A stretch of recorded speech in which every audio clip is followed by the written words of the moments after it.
back to Hooked on Arm Wrestling. Today I'm going to talk about ways to improve your bench, do some shoulder exercises and stuff like that.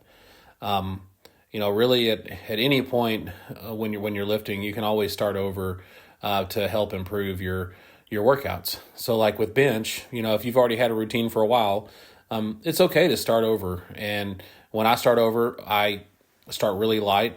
I'll start with 45 pounds, and I'll really work on my form. So for bench, when I do that, I usually I'll start with slow, controlled movements down. I squeeze my back together, and the movement of the bench is really, I'm pulling the bar towards me. I have my traps flexed on the bench. I also create an arch in my back. I'm going to have my stomach, look like it's showing and stuff, but I create that arch. I go down slowly, and then I explode up, and then you'll see a little bit of like a bump, and that's me driving with my legs. I usually start pretty light, and I go pretty heavy, and then I usually go back down.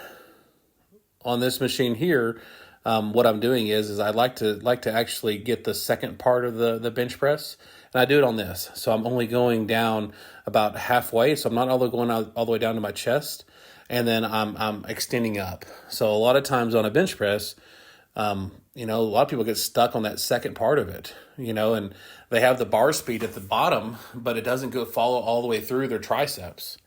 And really also not just with the triceps, you need shoulders. So I add shoulders to this routine.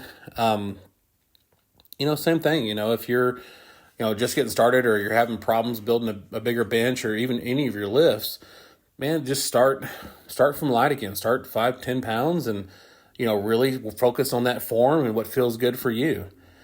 Here I'm doing some front raises. I like to grab the plate through the middle, and then I raise it over my head. I typically do 45 pounds or 90 pounds. Sometimes I'll mess around, and I tried to do 3 plates here in a second, and it really didn't quite turn out to be a shoulder raise, but it works out for me. So hopefully this helps. Thanks.